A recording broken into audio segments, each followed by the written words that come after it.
Guys, sebenarnya apa yang diharapkan oleh masyarakat untuk pagelaran pemilu 2024?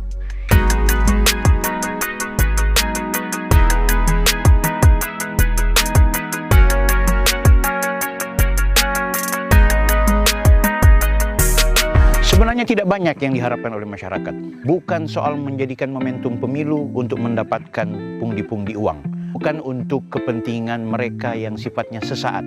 Bukan juga mereka mengharapkan hal-hal yang sangat pragmatis. Tapi masyarakat hanya akan berharap bahwa pemilu 2024 bisa berjalan dengan baik, penuh integritas, jujur, berkeadilan, serta berkualitas. Bagaimana mengukur kualitas? Bagaimana mengukur integritas? Bagaimana mengukur sesuatu yang baik dari hasil pemilu 2024 nanti? Pertama, penyelenggara pemilu yang bekerja sesuai dengan amanat undang-undang, penyelenggara pemilu yang jujur, penyelenggara pemilu yang adil, penyelenggara pemilu yang profesional dalam melaksanakan apa yang menjadi tahapan-tahapan menuju pemilu 2024. Pra, saat, hingga pasca pemilu 2024 nanti, diharapkan seluruh penyelenggara pemilu mampu menjalankan amanat sebagaimana yang diatur oleh Undang-Undang 7 tahun 2017 tentang pemilu. Selain itu, masyarakat sebenarnya membutuhkan mereka yang hari ini mencalonkan diri sebagai peserta pemilu, baik mereka yang mencalonkan diri sebagai anggota legislatif, eksekutif, dari DPR Kabupaten Kota, DPR Provinsi, DPR RI, DPD RI, bahkan Presiden dan Wakil Presiden. Demikian juga dengan kepala daerah, mulai dari wali kota, bupati, hingga gubernur. Rakyat, mereka tidak butuh serangan fajar, karena itu hanya sesaat. Mereka juga tidak butuh sumbangan-sumbangan besar yang diberikan oleh calon anggota DPR. Mereka juga tidak terlalu membutuhkan uang atau barang atau apa saja yang diberikan yang bersifat sesaat. Misalnya, ketika Anda mencalonkan diri sebagai anggota DPR, Anda kemudian terlalu sibuk memberikan bantuan sana-sini, Anda justru akan menjadi buah bibir dari masyarakat. Kenapa? Tidak sedikit mereka yang tidak memberikan sumbangan semasa sebelum menjadi caleg, tiba-tiba kemudian memberikan sumbangan, justru ini menjadi penilaian yang buruk di tengah-tengah masyarakat. Saya menyarankan hal ini perlu dihentikan. Saya menyarankan hal ini perlu dihindari. Mengingat masyarakat punya nalar kritis, masyarakat juga sudah menilai tentang track record Anda. Jadi bagi Anda yang ingin mencalonkan diri, saya sarankan berikan sumbangsih pemikiran. Tawarkan mereka terkait visi misi. Memang benar, ada juga masyarakat yang pragmatis.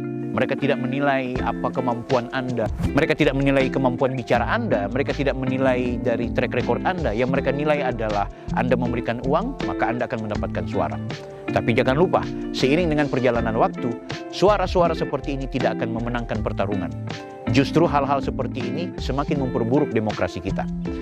Tawarkan kapasitas dan kualitas kita sebagai calon pemimpin.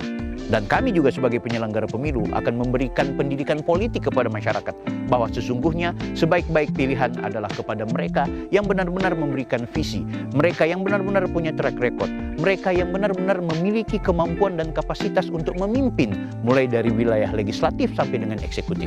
Banyak di kalangan publik kita yang selalu menilai obral janji yang sudah berlebihan yang dilakukan oleh para calon, sementara dalam track record kepemimpinannya atau mungkin mereka yang sudah pernah jadi pun itu selalu ingkar terhadap janji-janji yang pernah diutarakan di saat masa kampanye. Sehingga itu hati-hati, masyarakat kita sangat kritis. Sudah saatnya hibur masyarakat dengan kualitas pribadi kita. Ambil suara rakyat, tarik perhatian mereka. Buat mereka terkesima dengan apa yang pernah kita lakukan, sedang kita lakukan, dan apa yang akan kita rencanakan sehingga mereka merasa bahwa kita adalah pilihan yang tepat. Kita hanya butuh kejujuran. Kita hanya mempraktekkan hidup yang berintegritas. Kita punya sesuatu yang bisa menjadi nilai jual, yang akhirnya membuat kepercayaan masyarakat kepada kita itu tertempel dengan baik. Ingat, pemberian kita yang sifatnya sesaat, itu hanya akan membuat kita dinilai buruk apabila kemudian kita tidak buktikan dengan kerja-kerja, aktivitas-aktivitas yang benar-benar membuat masyarakat kita mencintai.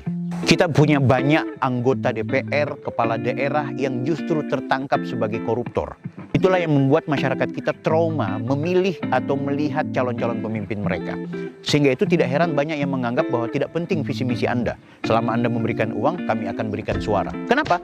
Karena potret dari pemimpin kita mempertontonkan tentang kinerja mereka yang buruk, bahkan memperlihatkan mereka yang akhirnya ditangkap oleh KPK atau kejaksaan oleh karena perbuatan korupsi yang mereka lakukan selama memimpin atau menjabat sebagai anggota DPR. Sekali lagi, apa yang diharapkan oleh masyarakat kita?